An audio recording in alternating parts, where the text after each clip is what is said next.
श्री हरि कृष्ण दिया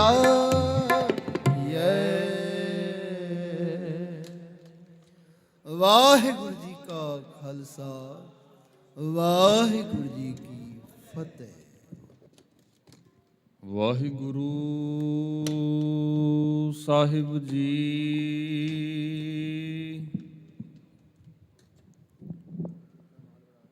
ਸਤਨਾਮ ਵਾਹਿਗੁਰੂ ਸਾਹਿਬ ਜੀਓ।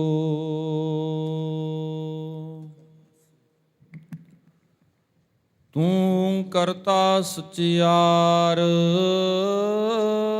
ਮੈਂਡਾ ਸਾਈਂ, ਤੂੰ ਕਰਤਾ ਸਚਿਆਰ, ਤੂੰ ਕਰਤਾ ਸਚਿਆਰ ਮੈਂਡਾ ਸਾਈਂ। ਜੋ ਤੂੰ ਭਾਵੈ ਸੋਈ ਥੀਸੀ, ਜੋ ਤੁਧ ਦੇ ਸੋਈ ਹਉ ਪਾਈ।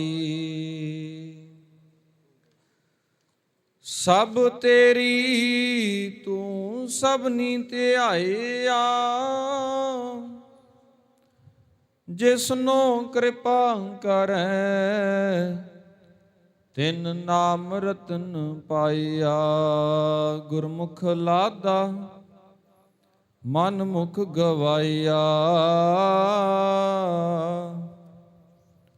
ਤੁਧ ਆਪ ਵਿਛੋੜਿਆ ਤੁਧ ਆਪ ਮਿਲਾਇਆ।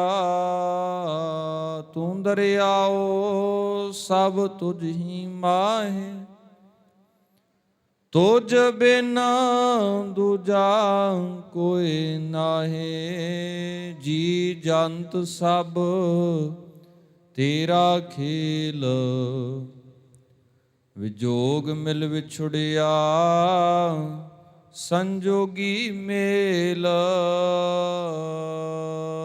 ਜਿਹਵਾ ਏਕ ਕਵਣ ਗੁਣ ਕਹੀਐ, ਬੇਸ਼ੁਮਾਰ ਬੇਅੰਤ ਸੁਆਮੀ। ਤੇਰੋ ਅੰਤ ਨਾ ਕਿਨਹੀ ਲਹੀਐ। ਵਾਹਿਗੁਰੂ ਸਾਹਿਬ ਜੀ। ਸੋਰਠ ਮਹਲਾ ਪੰਜਵਾ, ਘਰ ਦੂਜਾ ਅਸ਼ਟਪਦੀਆਂ। ਇਕ ਓੰਕਾਰ ਸਤਿਗੁਰ ਪ੍ਰਸਾਦ। ਪਾਠ ਪੜਿਓ ਅਰ ਬੇਦ ਵਿਚਾਰਿਓ, ਨਿਬਲ ਪੁਅੰਗਮ ਸਾਧੇ। ਪੰਚ ਜਨਾਂ ਸਿਉ ਸੰਗ ਨਾ ਛੁਟਕਿਓ, ਅਦਕ ਆਹੰ ਬੁੱਧ ਬਾਧੇ। ਪਿਆਰੇ ਇਨ ਬਿਦ ਮਿਲਣ ਨਾ ਜਾਈ, ਮੈਂ ਕੀਏ ਕਰਮ ਅਨੇਕਾ। ਹਾਰ ਪਰਿਓ ਸੁਆਮੀ ਕੈ ਦੁਆਰੈ, ਦੀਜੈ ਬੁੱਧ ਬਿਬੇਕਾ। ਪਿਆਰੇ ਇਨ ਬਿਦ ਮਿਲਣ ਨਾ ਜਾਈ, ਮੈਂ ਕੀਏ ਕਰਮ ਅਨੇਕਾ। ਹਾਰ ਪਰਿਓ ਸੁਆਮੀ ਕੈ ਦੁਆਰੈ, ਦੀਜੈ ਬੁੱਧ ਬਿਬੇਕਾ। ਰਹਾਉ ਮੋਨ ਭਇਓ ਕਰ ਪਾਤੀ, ਰਹਿਓ ਨਗਨ ਫਿਰਿਓ ਬਨ ਮਾਹੀ। ਤਟ ਤੀਰਥ ਸਭ ਧਰਤੀ ਭ੍ਰਮਿਓ, ਦੁਬਿਧਾ ਛੁਟਕੈ ਨਾਹੀ। ਮਨ ਕਾਮਨਾ ਤੀਰਥ ਜਾਏ ਬਸਿਓ, ਸਿਰ ਕਰ ਵਤ ਧਰਾਏ। ਮਨ ਕੀ ਮੈਲ ਨਾ ਉਤਰੈ ਇਹ ਬਿਦ, ਜੇ ਲਖ ਜਤਨ ਕਰਾਏ। ਕਨਕ ਕਾਮਨੀ ਹੈ ਵਰ ਗੈਬਰ, ਬਹੁ ਬਿਦ ਦਾਨ ਦਾਤਾਰਾ। ਅੰਨ ਬਸਤਰ ਭੂਮ ਬਹੁ ਅਰਪੇ, ਨਹਿ ਮਿਲਿਐ ਹਰ ਦੁਆਰਾ। ਪੂਜਾ ਅਰਚਾ ਬੰਧਨ ਡੰਡਾਉਤ, ਖਟ ਕਰਮਾ ਰਤ ਰਹਿਤਾ।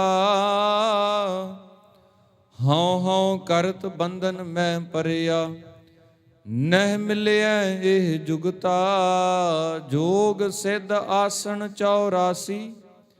ਇਹ ਭੀ ਕਰ ਕਰ ਰਹਿਆ, ਵੱਡੀ ਆਰਜਾ ਫਿਰ ਫਿਰ ਜਨਮੈ।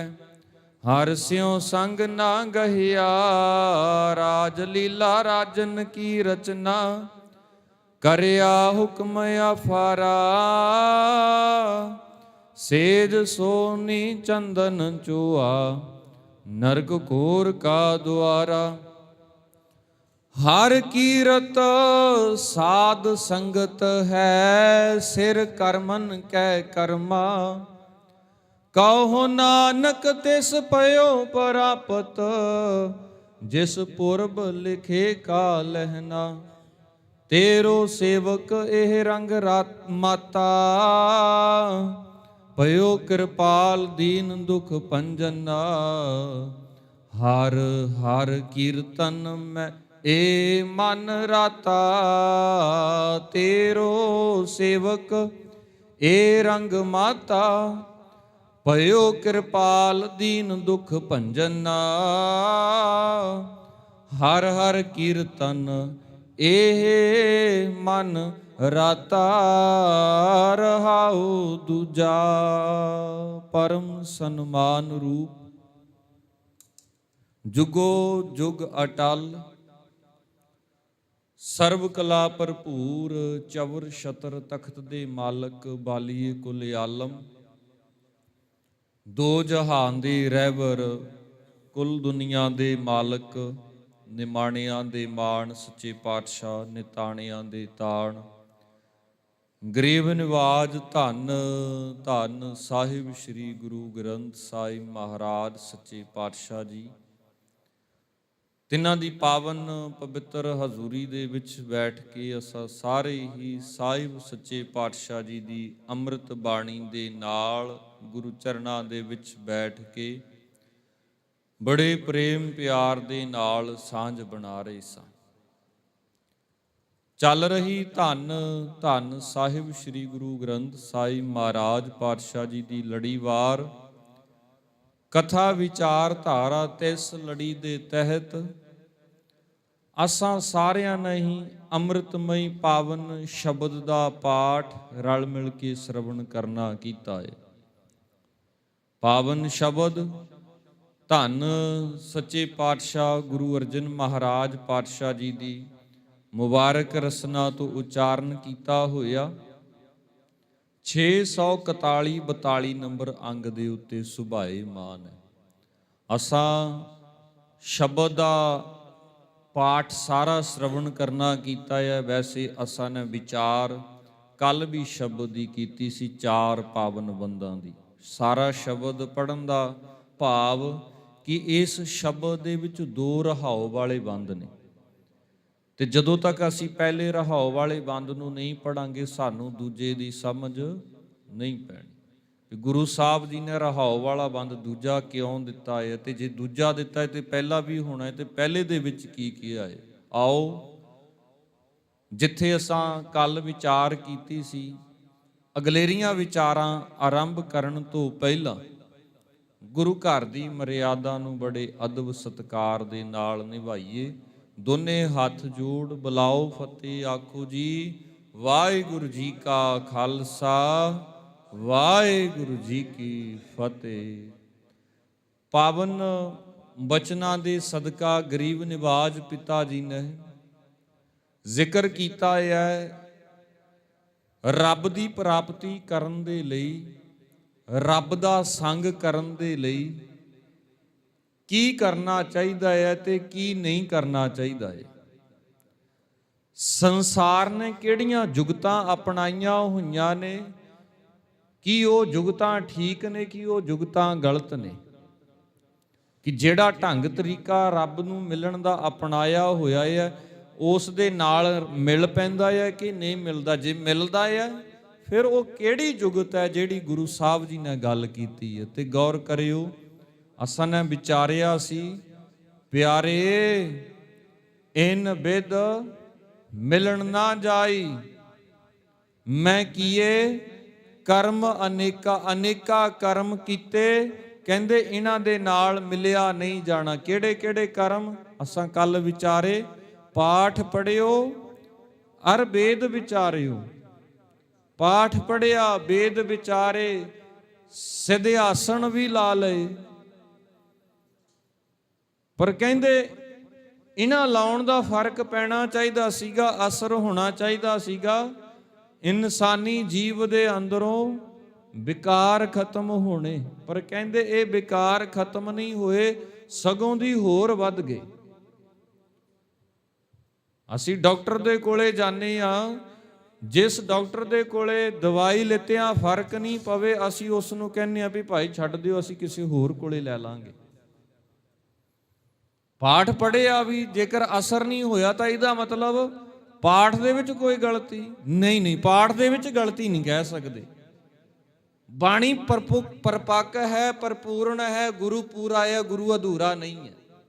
ਅਸੀਂ ਅਧੂਰੇ ਆ, ਸਾਡੇ ਦੇ ਵਿੱਚ ਕਮੀ ਹੋ ਸਕਦੀ ਹੈ, ਸਾਡੇ ਦੇ ਵਿੱਚ ਘਾਟ ਹੋ ਸਕਦੀ ਹੈ, ਜਿਹਦੇ ਸਦਕਾ ਅਸੀਂ ਗੁਰੂ ਦੇ ਖਿਆਲਾਂ ਦੇ ਵਿੱਚ ਆਪਣੇ ਮਨ ਨੂੰ ਨਹੀਂ ਲਾਇਆ ਹੋਇਆ। ਪਾਠ ਪੜ੍ਹਿਆ ਤਾਂ ਨਹੀਂ ਸਾਡੇ ਉੱਤੇ ਪੈ ਰਿਹਾ ਪੂਰਾ, ਤਾਂ ਉਹ ਉਸ ਚੀਜ਼ ਦੇ ਉੱਤੇ ਪ੍ਰਵਾਨਗੀ ਨਹੀਂ ਮਿਲ ਰਹੀ। ਤੇ ਗੁਰੂ ਮਹਾਰਾਜ ਪਾਤਸ਼ਾਹ ਜੀ ਕਹਿੰਦੇ ਇਹ ਫਿਰ ਤਰੀਕੇ ਦੇ ਨਾਲ ਥੋੜੀ ਨਾ ਰੱਬ ਮਿਲਣਾ। ਇੱਕ ਪਾਸੇ ਚਲਾਕੀਆਂ ਚਤੁਰਾਈਆਂ ਵੀ ਕਰੀ ਜਾਣੀਆਂ ਤੇ ਦੂਜੇ ਪਾਸੇ ਸੱਚੇ ਵੀ ਬਣੀ ਜਾਣਾ। ਏਦਾਂ ਰੱਬ ਥੋੜੀ ਨਾ ਖੁਸ਼ ਹੁੰਦਾ। ਏਦਾਂ ਇਨਸਾਨੀ ਜੀਵ ਦੇ ਨਾਲ ਤੇ ਅਸੀਂ ਜ਼ਰੂਰ ਧੋਖਾ ਕਰ ਸਕਦੇ ਹਾਂ, ਇਨਸਾਨੀ ਜੀਵ ਨੂੰ ਤੇ ਜ਼ਰੂਰ ਭੁਲੇਖੇ ਦੇ ਵਿੱਚ ਰੱਖ ਸਕਦੇ ਹਾਂ, ਝੂਠ ਬੋਲ ਕੇ, ਚਲਾਕੀਆਂ ਕਰਕੇ, ਪਰ ਰੱਬ ਦੇ ਨਾਲ ਥੋੜੀ ਨਾ ਕੀਤੀਆਂ ਜਾ ਸਕਦੀਆਂ। ਤੇ ਸਾਹਿਬ ਜੀ ਕਹਿੰਦੇ ਇਹ ਹੀ ਤਾਂ ਸਭ ਤੋਂ ਵੱਡੀ ਗੱਲ ਹੈ। ਰੱਬ ਵਸਦਾ ਇਨਸਾਨੀਅਤ ਦੇ ਵਿੱਚ। ਘਟ ਘਟ ਮੈਂ ਹਰ ਜੂ ਬਸੈ, ਸਭ ਮੈਂ ਜੋਤ, ਜੋਤ ਹੈ ਸੋਏ ਤਿਸ ਤੇ ਚਾਨਣ, ਸਭ ਮੈਂ ਚਾਨਣ ਹੋਏ। ਹਰ ਇੱਕ ਘਰ ਦੇ ਵਿੱਚ ਉਸ ਦਾ ਵਾਸਾ ਹੈ। ਸਾਹਿਬ ਇਹੋ ਹੀ ਗੱਲ ਕਹਿੰਦੇ, ਪਾਤਸ਼ਾਹ ਜੀ ਮੈਂ ਤੁਹਾਡੀ ਸ਼ਰਨ ਦੇ ਵਿੱਚ ਆਣ ਪਿਆ ਆ, ਤੁਮਰੀ ਸ਼ਰਨ ਤੁਮਾਰੀ ਆਸਾ। ਆਸੀ ਤੁਹਾਡੇ ਦੇ ਉੱਤੇ ਆ, ਹੋਰ ਕਿਸੇ ਦੇ ਉੱਤੇ ਹੈ ਹੀ ਨਹੀਂ ਹੈ। ਤੇ ਪਾਤਸ਼ਾਹ ਜੀ ਕਿਰਪਾ ਕਰੋ, ਮੈਨੂੰ ਤੁਸੀਂ ਆਪਣੇ ਦਰ ਤੋਂ ਵਿਵੇਕ ਬੁੱਧ ਬਖਸ਼ਿਸ਼ ਕਰਨਾ ਕਰੋ, ਚੰਗਾ ਰਾਹ ਦੱਸੋ ਜਿਹਦੇ ਸਦਕਾ ਮੈਂ ਆਪਣੇ ਜੀਵਨ ਨੂੰ ਸੋਹਣਾ ਬਣਾ ਲਵਾਂ, ਆਪਣੀ ਜ਼ਿੰਦਗੀ ਨੂੰ ਸਫਲਿਆ ਕਰ ਲਵਾਂ। ਪਾਤਸ਼ਾਹ ਜੀ ਫਰਮਾਉਂਦੇ ਕਹਿੰਦੇ ਇਹ ਕਰਮ ਕਮਾਇਆ ਪਿਆਰੇ ਨਹੀਂ ਮਿਲਿਆ ਜਾਣਾ। ਮੋਨ ਭਇਓ ਕਰਪਾਤੀ ਰਹਿਓ, ਨਗਨ ਫਿਰਿਓ ਬਨ ਮਾਹੀ। ਕਹਿੰਦੇ ਨਾਂਗੇ ਰਹਿ ਕੇ ਬਨਾਂ ਦੇ ਵਿੱਚ ਮੁੰਨ ਪੁਣਾ ਧਾਰ ਕੇ ਥੋੜੀ ਨਾ ਰੱਬ ਮਿਲਦਾ। ਰੱਬ ਤੇ ਪਰਿਵਾਰਕ ਜ਼ਿੰਮੇਵਾਰੀਆਂ ਨੂੰ ਪੂਰੀਆਂ ਕਰਦਿਆਂ ਹੇ ਜੋਗੀਓ ਮਿਲੇਗਾ। ਤੀਰਥਾਂ ਦੇ ਉੱਤੇ ਇਸ਼ਨਾਨ ਕਰਕੇ ਆਖ ਦਿਓ ਸਾਡੀਆਂ ਦੁਵਿਧਾਵਾਂ ਖਤਮ ਹੋ ਜਾਣਗੀਆਂ। ਨਹੀਂ, ਇਹ ਸਰੀਰ ਦਾ ਰਟਣ ਜ਼ਰੂਰ ਹੋ ਸਕਦਾ ਹੈ, ਪਰ ਮਨ ਫਿਰ ਵੀ ਭੱਜਿਆ ਹੀ ਫਿਰਦਾ ਆ ਹਰ ਪਾਸੇ। ਆਪਣੇ ਆਪ ਦੀ ਮੈਲ ਜੇਕਰ ਲਾਉਣੀ ਹੈ ਤੇ ਸਾਹਿਬ ਧੰਨ ਗੁਰੂ ਨਾਨਕ ਮਹਾਰਾਜ ਪਾਤਸ਼ਾਹ ਜੀ ਨੂੰ ਪੁੱਛੀਏ, ਪਾਤਸ਼ਾਹ ਜੀਓ ਕਿਵੇਂ ਲਾਈਏ ਅਸੀਂ ਮਨ ਦੀ ਮੈਲ? ਮਨ ਦੀ ਮੈਲ ਲਾਉਣੀ ਹੈ ਤੇ ਸਾਹਿਬ ਜੀ ਨੇ ਬੜਾ ਸੌਖਾ ਢੰਗ ਤਰੀਕਾ ਦੱਸਿਆ ਹੈ।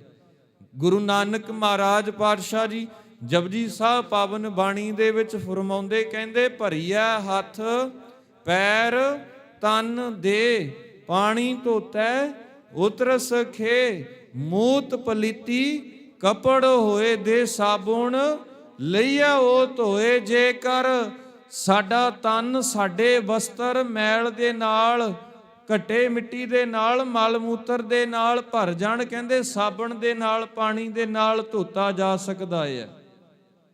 ਪਰ ਜੇ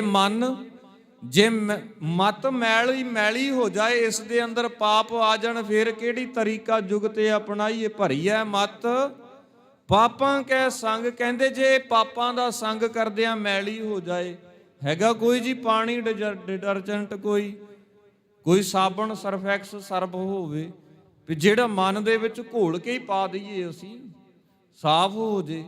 ਤੇ ਗੁਰੂ ਮਹਾਰਾਜ ਪਾਤਸ਼ਾਹ ਜੀ ਕਹਿੰਦੇ ਇਹ ਦੁਨਿਆਵੀ ਤੌਰ ਦੇ ਉੱਤੇ ਬਾਹਰੋਂ ਜਿੰਨਾ ਮਰਜ਼ੀ ਤੁਸੀਂ ਤੁੰਬੜੀ ਨੂੰ ਧੋਈ ਜਾਓ, ਪਰ ਅੰਦਰ, ਉਸ ਦੇ ਅੰਦਰ ਜਿਹੜਾ ਕੁੜੱਤਣ ਹੈ ਨਾ, ਉਹ ਖਤਮ ਨਹੀਂ ਹੋ ਸਕਦੀ। ਬਾਹਰੋਂ ਧੋਤੀ ਤੁੰਮੜੀ, ਅੰਦਰ ਵਿਸ ਨਿਕੋਰ। ਕਹਿੰਦੇ ਬਾਹਰੋਂ ਜਿੰਨਾ ਮਰਜ਼ੀ ਧੋ ਲਓ, ਅੰਦਰੋਂ ਉਹ ਵਿਸ, ਉਹ ਜ਼ਹਿਰ, ਉਹ ਕੜੱਤਣ ਉਸ ਦੇ ਅੰਦਰ ਰਹਿਣੀ ਹੈ। ਕਹਿੰਦੇ ਮਨ ਨੂੰ ਧੋਣਾ ਹੀ ਹੈ, ਭਰੀਐ ਮਤ ਪਾਪਾਂ ਕੈ ਸੰਗ, ਉਹ ਧੋਪੈ ਨਾਵੇਂ ਕੈ ਰੰਗ। ਕਹਿੰਦੇ ਮਤ ਨੂੰ ਵੀ, ਮਨ ਨੂੰ ਵੀ ਨਾਮ ਦੇ ਰੰਗ ਦੇ ਨਾਲ ਧੋ ਲਓ। ਕਹਿੰਦੇ ਤੁਹਾਡਾ ਹਰ ਇੱਕ ਕੀਤਾ ਹੋਇਆ ਕਾਰਜ ਸਫਲ ਹੈ। ਜੇ ਮਨ ਨਿਰਮਲ ਹੈ ਤੇ ਸਭ ਕੁਛ ਨਿਰਮਲ ਹੈ, ਜੇ ਮਨ ਮੈਲਾ ਹੈ ਤੇ ਸਭ ਕੁਛ ਹੀ ਹੋਈ ਮੈਲਾ ਹੈ। ਸਾਹਿਬ ਜੀ ਕਹਿੰਦੇ ਧਰਮ ਦੇ ਨਾਮ ਦੇ ਉੱਤੇ ਫਿਰ ਸੁਣਿਓ ਕੀ ਕੀ ਕੀਤਾ ਜਾਂਦਾ। ਪੂਜਾ, ਅਰਚਾ, ਬੰਧਨ, ਡੰਡੌਤ, ਖਟ ਕਰਮਾ ਰਤ ਰਹਿਤਾ। ਪੂਜਾ ਕਰਦਾ ਵੱਖੋ ਵੱਖਰੇ ਢੰਗ ਤਰੀਕੇ ਦੇ ਨਾਲ ਰੱਬ ਦੀ, ਬੰਦਨਾ ਕਰਦਾ ਆ, ਆਰਚਾ ਕਰਦਾ ਆ, ਡੰਡੌਤ ਕਰਦਾ। ਡੰਡੌਤ ਦਾ ਅਰਥ ਜੀ ਜਿਹੜਾ ਹੈਗਾ ਸੀਗਾ ਦਰਅਸਲ ਉਸ ਤੋਂ ਵਿਗਾੜ ਕੇ ਕੁਝ ਹੋਰ ਹੀ ਕਰ ਦਿੱਤਾ। ਅੱਜ ਇਹ ਸਾਡੀ ਤਰਾਸਦੀ ਹੈ। ਅਸੀਂ ਇਹ ਗੱਲ ਜ਼ਰੂਰ ਸ਼ਰਧਾ ਭਾਵਨਾ ਦੇ ਵਿੱਚ ਆਣ ਕੇ ਕਹਿ ਦਿੰਨੇ ਆ ਡੰਡੌਤ ਕਰਨੀ ਚਾਹੀਦੀ ਹੈ, ਕਰਨੀ ਚਾਹੀਦੀ ਹੈ ਡੰਡੌਤ। ਗੁਰੂ ਸਾਹਿਬ ਜੀ ਕਹਿਣਾ ਕਰਦੇ ਆ, ਡੰਡੌਤ ਬੰਧਨ ਅਨਕ ਵਾਰ, ਇੱਕ ਨਵਾਰ ਨਹੀਂ, ਸਦਾ ਦੇ ਲਈ। ਸਰਵ ਕਲਾ ਸਮਰੱਥ, ਹੇ ਸੱਚੇ ਪਾਤਸ਼ਾਹ ਤੁਸੀਂ ਸਮਰੱਥਾਵਾਨ ਹੋ, ਸਾਰੀਆਂ ਜਗ੍ਹਾ ਦੇ ਉੱਤੇ ਸੁਭਾਏਮਾਨ। ਡੋਲਣ ਤੇ ਰੱਖੋ ਪ੍ਰਭੂ ਨਾਨਕ, ਦੇ ਕਰ ਹੱਥ। ਡੰਡੌਤ ਕਰਨੀ ਚਾਹੀਦੀ, ਗੁਰੂ ਪਾਤਸ਼ਾਹ ਜੀ ਨੇ ਕਹਿ ਦਿੱਤਾ। ਪਰ ਡੰਡੌਤ ਕੈਸੀ ਹੋਵੇ, ਡੰਡੌਤ ਕਿਵੇਂ ਕਰੀਏ? ਤੇ ਡੰਡੌਤ ਹੈ ਕਿ ਜੇ ਡੰਡੌਤ ਨਹੀਂ ਕੀਤੀ ਤੇ ਸਾਡੀ ਜ਼ਿੰਦਗੀ ਦੇ ਵਿੱਚ ਕੀ ਅਸਰ ਹੈ, ਤੇ ਜੇ ਕਰ ਲਈ ਤਾਂ ਫਿਰ ਕੀ ਇਸ ਦੇ ਅੰਦਰ ਬਦਲਾਵ ਹੈ? ਗੱਲਾਂ ਬਰਾਬਰ ਨੇ। ਹੁਣ ਜਦੋਂ ਡੰਡੌਤ ਦੇ ਲਫ਼ਜ਼ੀ ਅਰਥ ਕੀਤੇ ਜਾਂਦੇ ਨੇ ਨਾ, ਤੇ ਉਦੋਂ ਦੁਨਿਆਵੀ ਤੌਰ ਦੇ ਉੱਤੇ ਕੀਤੇ ਜਾਂਦੇ ਨੇ ਜੀ, ਸਿਰ ਤੋਂ ਲੈ ਕੇ ਪੈਰਾਂ ਤੱਕ ਸਾਡਾ ਜ਼ਮੀਨ ਦੇ ਉੱਤੇ ਲੱਗਣਾ, ਤਾਂ ਡੰਡੌਤ ਕੀਤੀ ਹੋਈ ਪ੍ਰਵਾਨ ਹੈ। ਅੱਛਾ, ਜਿਹਦੇ ਹੱਥ ਹੈ ਨਹੀਂ ਫਿਰ ਉਹ ਕਿਵੇਂ ਕਰੇਗਾ? ਜਿਹਦੇ ਪੈਰ ਹੈ ਨਹੀਂ ਉਹ ਕਿਵੇਂ ਕਰੇਗਾ? ਜਿਹਦੀ ਲੱਤ ਹੈ ਨਹੀਂ ਉਹ ਕਿਵੇਂ ਕਰੇਗਾ? ਜਿਹੜਾ ਅੱਛਾ ਸਰੀਰ ਕਰਕੇ ਝੁਕ ਹੀ ਨਹੀਂ ਸਕਦਾ ਉਹ ਕਿਵੇਂ ਕਰੇਗਾ ਡੰਡੌਤ? ਫਿਰ ਇਹਦਾ ਮਤਲਬ ਕਿ ਸਿੱਧਾ ਸਿੱਧਾ ਰੱਬ ਦੇ ਨਾਲ ਉਹ ਕਦੇ ਸਾਂਝ ਹੀ ਨਹੀਂ ਪਾ ਸਕਦਾ। ਤੁਸੀਂ ਦੇਖਿਓ ਕਈ ਵਾਰੀ ਨਾ ਗੁਰਦੁਆਰਿਆਂ ਦੇ ਵਿੱਚ ਵੀ ਲੰਮੇ ਪੈ ਕੇ ਮੱਥਾ ਟੇਕਿਆ ਜਾਂਦਾ। ਇੱਕ ਡਿਸਪਲਿਨ ਹੁੰਦਾ ਹੈ, ਡਿਸਪਲਿਨ ਦੇ ਵਿੱਚ ਰਿਹਾ ਹਰ ਇੱਕ ਚੀਜ਼ ਪੂਰੀ ਰਹਿੰਦੀ ਹੈ। ਜੇਕਰ ਡਿਸਪਲਿਨ ਵਿਗਾੜੋਗੇ ਫਿਰ ਸਾਹਮਣੇ ਦੇਖਣ ਵਾਲੇ ਦੇਖਣਗੇ ਵੀ ਅੱਛਾ ਅਸੀਂ ਮੱਥਾ ਗਲਤ ਟੇਕਿਆ, ਇਹਨਾਂ ਲੰਮੇ ਪੈ ਕੇ ਟੇਕਿਆ, ਮਤਲਬ ਕਿ ਇਹ ਜ਼ਿਆਦਾ ਰੱਬ ਦਾ ਭਗਤ ਹੈ। ਅਸੀਂ ਰੱਬ ਦੀ ਪੂਜਾ ਨਹੀਂ ਕਰ ਸਕਦੇ, ਅਸੀਂ ਗੁਰੂ ਗ੍ਰੰਥ ਸਾਹਿਬ ਜੀ ਨੂੰ ਮੰਨਣ ਤੋਂ ਪਛਾਂ ਹੀ ਰਹਿ ਗਏ। ਜਿਹੜਾ ਲੰਮਾ ਪੈ ਕੇ ਮੱਥਾ ਟੇਕ ਰਿਹਾ ਉਹ ਰੱਬ ਦੇ ਨਾਲ, ਗੁਰੂ ਗ੍ਰੰਥ ਸਾਹਿਬ ਜੀ ਦੇ ਨਾਲ ਜ਼ਿਆਦਾ ਪਿਆਰ ਕਰਨ ਵਾਲਾ ਹੈ, ਤੇ ਅਸੀਂ ਤਾਂ ਇਕੱਲਾ ਸਰ ਤੇ ਹੱਥ ਤੇ ਪੈਰ ਹੀ ਲਾਏ ਨੇ, ਸਾਡਾ ਪਿਆਰ ਹੀ ਨਹੀਂ ਹੈ। ਨਹੀਂ, ਗੁਰੂ ਮਹਾਰਾਜ ਪਾਤਸ਼ਾਹ ਜੀ ਕਹਿੰਦੇ ਜੇਕਰ ਤੁਧਨੋ ਨਿਵਣ ਮੰਨਣ ਤੇਰਾ ਨਾਉ, ਸਾਚ ਭੇਟ ਵੈਸਣ ਕੋ ਥਾਉ, ਸੱਚ ਸੰਤੋਖ ਹੋਵੇ ਅਰਦਾਸ, ਤਾਂ ਤੁਧ ਸਦ ਬਹਾਲੇ ਪਾਸ। ਕਹਿੰਦੇ ਸਦਾ ਦੇ ਲਈ ਗੁਰੂ ਗਲ ਦੇ ਨਾਲ ਲਾਉਂਦਾ ਹੈ। ਜੇਕਰ ਤੇਰਾ ਸੀਸ ਵੀ ਝੁਕ ਗਿਆ ਹੈ ਨਾ ਐਸੇ ਪਾਤਸ਼ਾਹ ਜੀ ਦੇ ਦਰ ਦੇ ਅੱਗੇ, ਕਹਿੰਦੇ ਜਨਮਾਂ ਜਨਮਾਂਤਰਾਂ ਦੀ ਮੈਲ ਤੇਰੀ ਕੱਟੀ ਗਈ ਹੈ। ਪਰ ਤੁਸੀਂ ਦੇਖਿਓ ਜਿਹੜਾ ਪਾਪੀ ਹੋਵੇਗਾ, ਅਪਰਾਧੀ ਹੋਵੇਗਾ, ਉਹ ਇੱਕ ਵਾਰੀ ਨਹੀਂ ਫਿਰ 10 ਵਾਰੀ ਵੀ ਟੇਕੇਗਾ ਇਦਾਂ ਦੇ ਮੱਥੇ।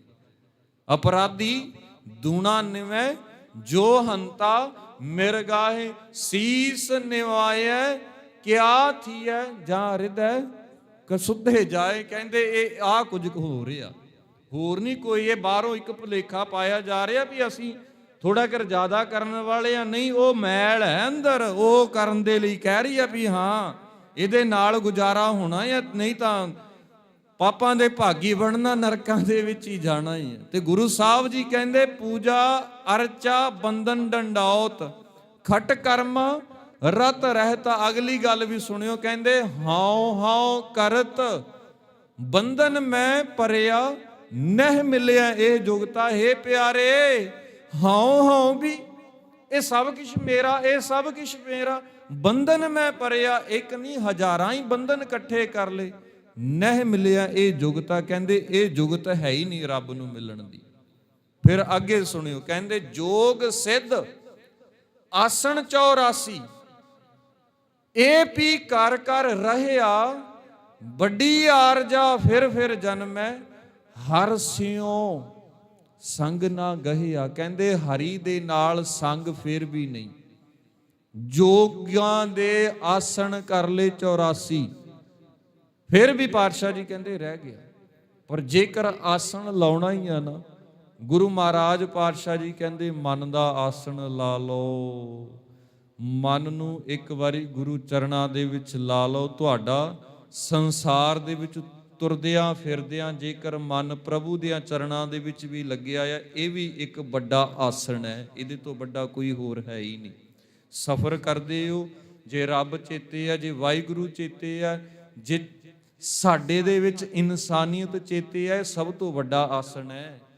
ਇਹਦੇ ਤੋਂ ਵੱਡਾ ਹੋਰ ਕੋਈ ਆਸਣ ਹੋ ਹੀ ਨਹੀਂ ਸਕਦਾ। ਗੁਰੂ ਮਹਾਰਾਜ ਪਾਤਸ਼ਾਹ ਧੰਨ ਗੁਰੂ ਨਾਨਕ ਸਾਹਿਬ ਜੀ 4 ਪ੍ਰਚਾਰ ਦੌਰੇ ਕਰਦੇ ਨੇ, ਤੇ ਜੇ ਉਹ ਵੀ ਆਸਣ ਲਾ ਕੇ ਬਹਿ ਜਾਂਦੇ, ਫੇਰ ਬੈਠਣਾ ਹੀ ਹੈ ਨਾ ਇੱਕ ਜਗ੍ਹਾ ਦੇ ਉੱਤੇ, ਪੂਜਾ ਹੀ ਕਰਾਉਣੀ ਹੈ, ਤਾਂ ਇੱਕ ਜਗ੍ਹਾ ਬਹਿ ਜਾਣਾ ਸੀਗਾ ਉਹਨਾਂ ਨੇ ਵੀ। ਸੌਖਾ ਸੀਗਾ ਤਰੀਕਾ, ਜ਼ਰੂਰ ਲੋਕਾਂ ਤੋਂ ਸੁਣਨਾ ਸੀਗਾ, ਕੋਈ ਕਹੇ ਭੂਤਨਾ, ਕੋਈ ਕਹੇ ਬੇਤਾਲਾ। ਵੀ ਕਿਸੇ ਨੇ ਭੂਤ ਕਿਹਾ, ਕਿਸੇ ਨੇ ਬਤਾਲਾ ਕਿਹਾ, ਕਿਸੇ ਨੇ ਰੋੜੇ ਮਾਰੇ, ਕਿਸੇ ਨੇ ਪੱਥਰ ਮਾਰੇ। ਕਿਉਂ ਐਵੇਂ ਕਿਸੇ ਦੀਆਂ ਸੁਣਨੀਆਂ ਸੀ? ਪਰ ਨਹੀਂ, ਸੱਚ ਕੀ ਬਾਣੀ ਨਾਨਕ ਆਖਿਆ ਸੱਚ ਸੁਣਾਈ ਸੀ, ਸੱਚ ਕੀ ਵੇਲਾ, ਸੱਚ ਦੀ ਗੱਲ ਕੀਤੀ ਗੁਰੂ ਪਾਤਸ਼ਾਹ ਜੀ ਨੇ, ਤੇ ਸੱਚ ਦੇ ਉੱਤੇ ਪਹਿਰਾ ਦਿੱਤਾ। ਸਾਡੇ ਸਾਹਮਣੇ ਪ੍ਰਤੱਖ ਗੁਰੂ ਨਾਨਕ ਮਹਾਰਾਜ ਪਾਤਸ਼ਾਹ ਜੀ ਦੇ ਬਾਬਤ ਭਾਈ ਗੁਰਦਾਸ ਜੀ ਕਹਿੰਦੇ ਸਤਿਗੁਰੂ ਨਾਨਕ ਪ੍ਰਗਟਿਆ ਮਿਟੀ ਧੁੰਦ, ਜਗ ਚਾਨਣ ਹੁਆ ਸਾਡੇ ਦੇ ਲਈ। ਤੇ ਪ੍ਰਤੱਖ ਰੱਬ ਦਾ ਹੀ ਰੂਪ ਹੈ, ਸਾਨੂੰ ਹੋਰ ਕੁਝ ਦਿਸਦਾ ਹੀ ਨਹੀਂ। ਸਾਹਿਬ ਜੀ ਕਹਿੰਦੇ ਰਾਜ ਲੀਲਾ ਰਾਜਨ ਕੀ ਰਚਨਾ, ਕਰਿਆ ਹੁਕਮ ਅਫਾਰਾ, ਸੇਜ ਸੋਹਣੀ ਚੰਦਨ ਚੋਆ, ਨਰਕ ਘੋਰ ਕਾ ਦੁਆਰਾ। ਕਹਿੰਦੇ ਰਾਜ ਲੀਲਾ, ਰਾਜ ਦੀਆਂ ਲੀਲਾਵਾਂ ਵੱਖਰੀਆਂ ਵੱਖਰੀਆਂ ਕੀਤੀਆਂ। ਰਾਜਾ ਬਣ ਗਿਆ ਨਾ ਆਪਣੇ ਆਪ ਦੇ ਵਿੱਚ, ਜੋ ਕੁਝ ਵੀ ਹਾਂ ਉਹ ਮੈਂ ਹੀ ਹਾਉ ਹਾਉ ਕਰਤ ਹੋਇਆ, ਮੈਂ ਸਭ ਕੁਛ ਹਾਂ, ਹੋਰ ਕੋਈ ਕੁਝ ਵੀ ਨਹੀਂ।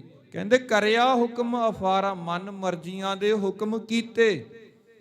ਸੇਜ ਸੋਹਣੀ ਚੰਦਨ ਚੋਆ, ਨਰਕ ਘੋਰ ਕਾ ਦੁਆਰਾ।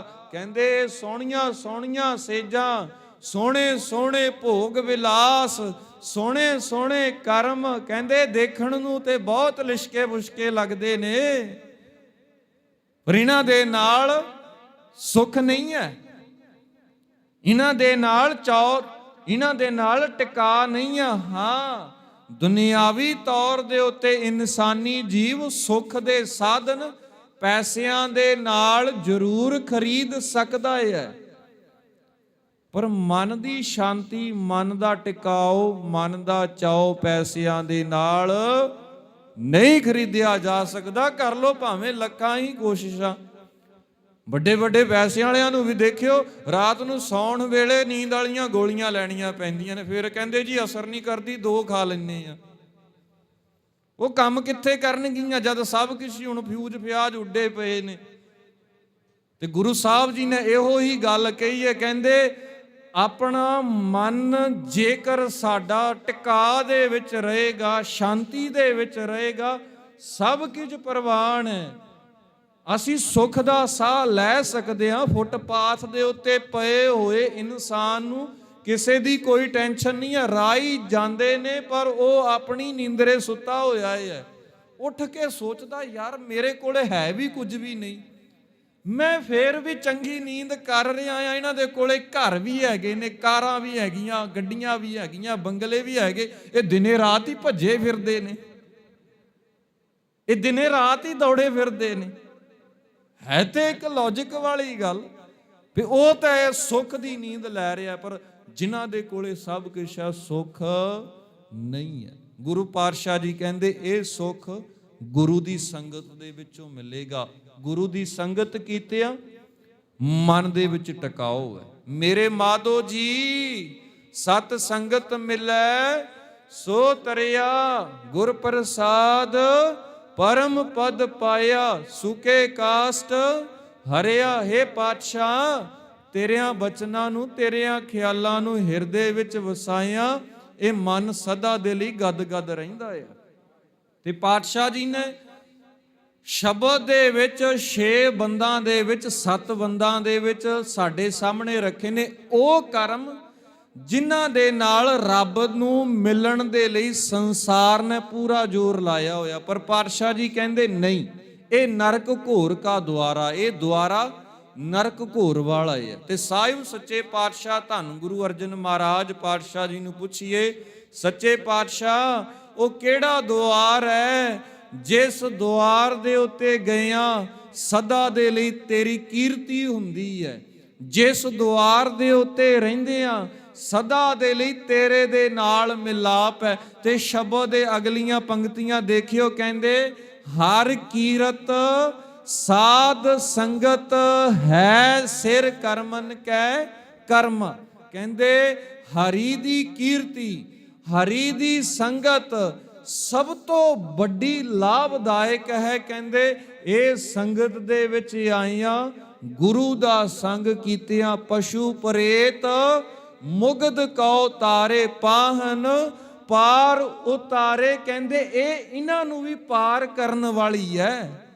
ਤੇ ਜਿਹੜਾ ਇਸ ਰਾਹ ਦੇ ਉੱਤੇ ਆ ਗਿਆ, ਜਿਨ੍ਹਾਂ ਨੇ ਗੁਰੂ ਦੀ ਸੰਗਤ ਕਰ ਲਈ, ਕਹਿੰਦੇ ਸਭ ਤੋਂ ਵੱਡਾ ਜ਼ਿੰਦਗੀ ਦਾ ਉਹਨਾਂ ਨੇ ਕਾਰਜ ਕਰ ਲਿਆ ਹੈ, ਕਰਮ ਕਰ ਲਿਆ ਹੈ। ਕਹੋ ਨਾਨਕ ਤਿਸ ਭਇਓ ਪ੍ਰਾਪਤ, ਜਿਸ ਪੂਰਬ ਲਿਖੇ ਕਾ ਲੈਣਾ। ਕਹਿੰਦੇ ਜਿਨ੍ਹਾਂ ਨੇ ਪੂਰਬ ਤੋਂ ਲਿਖ ਲਿਆ।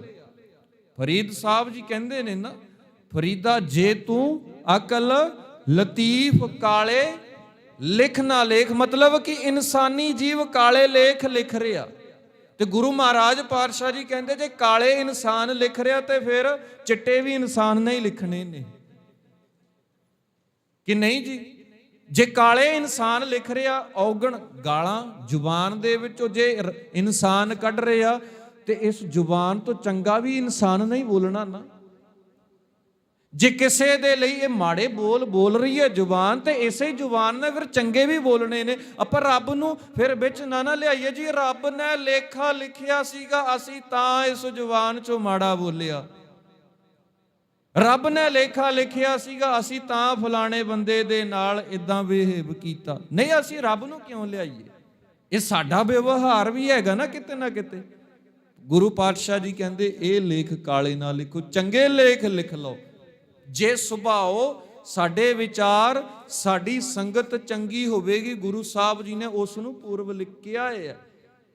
ਪਿਛਲਾ ਜਿਹੜਾ ਹੁਣ ਤੋਂ ਪਿੱਛੇ ਦਾ ਸਮਾਂ ਬਤੀਤ ਹੋ ਗਿਆ ਉਹ ਪੂਰਬ ਹੈ, ਤੇ ਜਿਹੜਾ ਆਉਣ ਵਾਲਿਆਂ ਘੰਟਿਆਂ ਦੇ ਵਿੱਚ ਹੈ ਉਹ ਪਲਤ ਹੈ। ਇਹ ਸਦਾ ਦੇ ਲਈ ਸਵਾਰੇ ਜਾਂਦੇ ਨੇ ਉਹਨਾਂ ਦੇ ਜਿਨ੍ਹਾਂ ਨੇ ਗੁਰੂ ਦੀ ਸੰਗਤ, ਗੁਰੂ ਦਾ ਓਟ ਆਸਰਾ ਤੱਕਿਆ। ਸਾਹਿਬ ਜੀ ਕਹਿੰਦੇ ਤੇਰੋ ਸੇਵਕ ਇਹ ਰੰਗ ਰਾਤਾ। ਸੱਚੇ ਪਾਤਸ਼ਾਹ ਤੇਰਾ ਸੇਵਕ ਸਦਾ ਦੇ ਲਈ ਇਸ ਨਾਮ ਵਾਲੀ ਰੰਗ ਦੇ ਵਿੱਚ ਰੰਗਿਆ ਰਹਿੰਦਾ ਹੈ। ਤੇਰੋ ਸੇਵਕ ਇਹ ਰੰਗ ਮਾਤਾ ਮਤਿਆ ਹੋਇਆ ਹੈ। ਭਇਓ ਕਿਰਪਾਲ ਕਿਰਪਾਲੂ ਪ੍ਰਭੂ, ਦੀਨ ਦੁਖ ਭੰਜਨ, ਦੀਨਾਂ ਦਾ ਨਾਥ, ਦੁੱਖਾਂ ਨੂੰ ਦੂਰ ਕਰਨ ਵਾਲਾ। ਹਰ ਹਰ ਕੀਰਤਨ ਇਹ ਮਨ ਰਾਤਾ। ਕਹਿੰਦੇ ਹਰੀ ਦੇ ਕੀਰਤਨ ਦੇ ਵਿੱਚ ਜਦੋਂ ਇਹ ਮਨ ਰਤ ਗਿਆ, ਸਦਾ ਦੇ ਲਈ ਇਹ ਕੀਰਤੀ ਕੀਤੀ ਹੋਈ ਪ੍ਰਵਾਨ ਹੈ। ਰਹਾਓ ਦੂਜਾ ਇੱਥੇ ਲਿਖਿਆ ਹੋਇਆ, ਇਹ ਰਹਾਓ ਪਹਿਲਾਂ ਪਿੱਛੇ ਵੀ ਆਇਆ ਸੀ, ਉੱਥੇ ਕੁਐਸਚਨ ਸੀਗਾ, ਪਿਆਰੇ ਇਨ ਵਿਦ ਮਿਲਣ ਨਾ ਜਾਈ ਮੈਂ ਕੀਏ ਕਰਮ ਅਨੇਕਾ। ਤੇ ਪਾਤਸ਼ਾਹ ਜੀ ਨੇ ਫਿਰ ਦੂਜੇ ਰਹਾਓ ਵਾਲੇ ਬੰਦ ਦੇ ਵਿੱਚ ਇਹ ਵੀ ਗੱਲ ਦੱਸ ਦਿੱਤੀ, ਤੇਰੋ ਸੇਵਕ ਇਹ ਰੰਗ ਮਾਤਾ। ਕਿਹੜੇ ਰੰਗ ਦੇ ਵਿੱਚ? ਹਰ ਕੀਰਤ ਸਾਧ ਸੰਗਤ ਹੈ। ਹਰ ਕੀਰਤ ਸਾਧ ਸੰਗਤ ਹੈ ਸਿਰ ਕਰਮਨ ਕੈ ਕਰਮਾ। ਇਹ ਵੀ ਜੀ ਥੋੜਾ ਕਰ ਵਿਸ਼ਰਾਮ ਧਿਆਨ ਦੇ ਨਾਲ ਜਦੋਂ ਤੁਸੀਂ ਬਾਣੀ ਪੜੋਗੇ, ਹਰ ਕੀਰਤ ਸਾਧ ਸੰਗਤ ਆਮ ਕਰਕੇ ਪੜਿਆ ਜਾਂਦਾ, ਨਹੀਂ ਨਹੀਂ, ਹਰ ਕੀਰਤ ਸਾਧ ਸੰਗਤ ਹੈਗੀ ਹੈ, ਪ੍ਰੈਜ਼ੈਂਟ ਹੈ, ਚੱਲੇਗੀ, ਇਹ ਸਦਾ ਦੇ ਲਈ ਰਹਿਣੀ ਹੈ।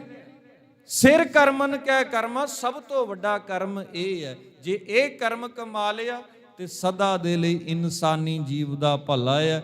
ਅਸੀਂ ਵੀ ਆਪਣੇ ਮਨ ਨੂੰ ਸਦਾ ਦੇ ਲਈ ਇਕਾਗਰ ਕਰੀਏ। ਗੁਰਮੁਖੋ, ਗੁਰੂ ਦੀ ਸੰਗਤ ਦੇ ਵਿੱਚ ਆ ਕੇ ਗੁਰੂ ਦੀ ਗੱਲ ਕਰੀਏ।